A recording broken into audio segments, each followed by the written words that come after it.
तो भारत की G20 अध्यक्षता में 2 दिवसीय विज्ञान 20 सम्मेलन त्रिपुरा के अगरतला स्थित हपनिया इंटरनेशनल फेयर ग्राउंड में शुरू हुआ। 60 से अधिक प्रतिनिधि इस सम्मेलन में भाग ले रहे हैं और इसका शीर्षक स्वच्छ ऊर्जा के लिए हरित भविष्य रखा गया है। भारत सरकार के प्रधान वैज्ञानिक सलाहकार अजय सूद ने अपने प्रारंभिक संबोधन में कहा कि दुनिया अभूतपूर्व चुनौतियों का सामना कर रही है। इनके हल के लिए तत्काल कार्रवाई की आवश्यकता है।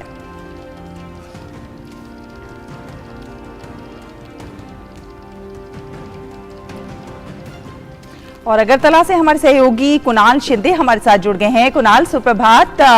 बात हम कर रहे हैं भविष्य के लिए, हरित भविष्य के लिए स्वच्छ ऊर्जा की, और भारत सरकार इस दिशा में लगातार प्रयासरत है कि किस तरह से हरित भविष्य तैयार हो, उसके लिए स्वच्छ ईंधन की आपूर्ति किस तरह से हो। तो इस लिहाज से ये बैठक बहुत इंपॉर्टेंट।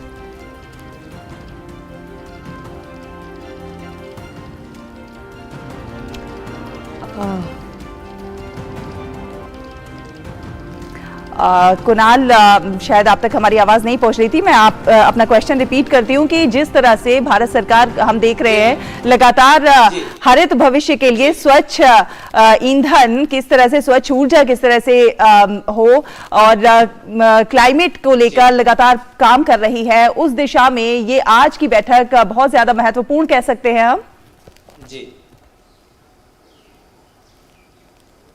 जी, ये कल जो बैठक हुई है, डे लॉन्ग मीटिंग थी, इसमें ग्रीन हाइड्रोजन के ऊपर काफी एम्फेसिस किया गया। Principal secretary to the government of India professor Ajay Sood भी थे।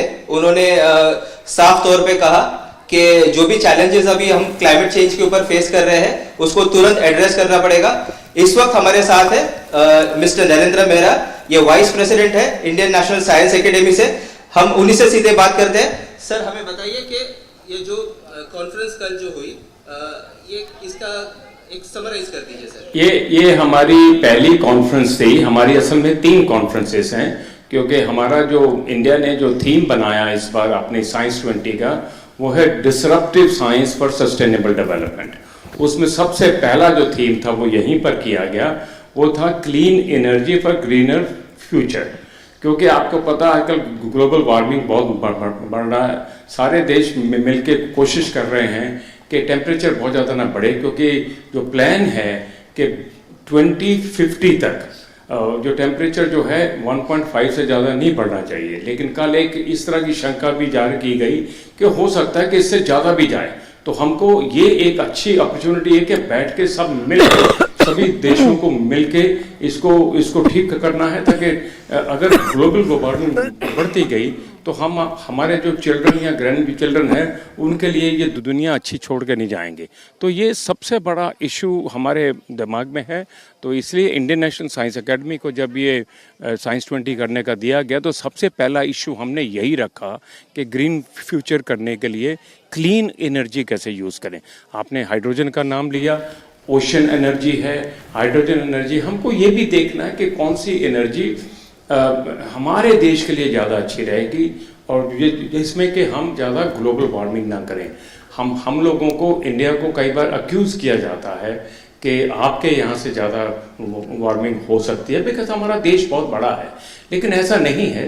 जो विकसित देश हैं उनके यहाँ भी बहुत ज़्यादा ये एनर्जी के ऊपर ध्यान दिया जा रहा है। काफ़ी सारी वार्मिंग तो वहाँ से आ रही है। लेकिन इसका मतलब ये नहीं कि हम ना करें। और हम एक ऐसी जगह पे हैं, ये त्रिपुरा और ये अगरतला, ये तो ग्रीन ही ग्रीन है, इतना बढ़िया। और हमें चाहिए कि ये तरह का एटमॉस्फेयर वो पूरे देश में आ जाए। कुणाल, हम इनसे जानना चाहेंगे किस तरह से तमाम देश जो इस एक मंच पर साझा अपने हित साधने के लिए इकट्ठे हुए हैं, खासतौर पर अगर हम स्वच्छ ऊर्जा की बात करें, तो एक दूसरे के देश में जिस तरह के तमाम मॉडल्स अपनाए जाते हैं, उनसे अनुभव भी लिए जाते हैं, ताकि जो देश इससे फायदा चाहते हैं उन्हें भविष्य में काफी फायदा मिले।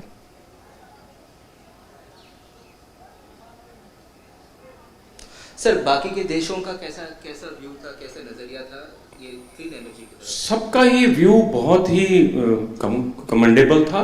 हमारे पास लोग थे चाइना के, यूएसए के, यूके के, रशिया के और कई देशों के लोग आए हुए थे। सबका यही व्यू था कि सबको मिल के काम करना है, ये सिर्फ एक देश का काम नहीं है, सबको मिलजुल के काम करना है ताकि हम एनर्जी जो आगे वाली टाइम आ रहा है उसमें हम ग्रीन एनर्जी को यूज़ करें, उसमें हम जिससे कि ज़्यादा वार्मिंग ना हो। इसलिए हाइड्रोजन एनर्जी हमको लगता है हमारे देश के लिए बहुत अच्छी रहेगी।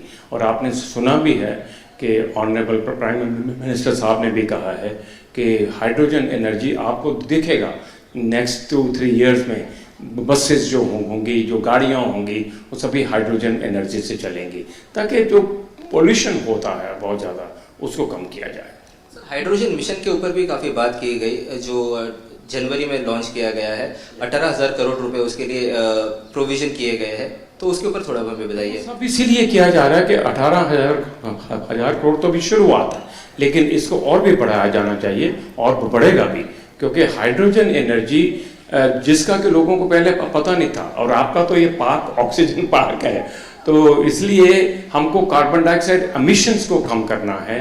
हाइड्रोजन एनर्जी में बहुत शक्ति है जिसको पहले साइंस के लोगों ने इतना जाना नहीं था, लेकिन अब सब जगह इसकी। कुणाल, हम ये बात समझ रहे हैं कि जो ऊर्जा के अलग अलग वैकल्पिक सबसे आगे इन चीज़ों के लिए भारत में, तो आपको पता है कि हमारे प्राइम मिनिस्टर साहब जब स्कॉटलैंड गए थे वहाँ भी ये कह के आए थे कि 2030 तक हम इसको काफ़ी ज़्यादा कम करेंगे।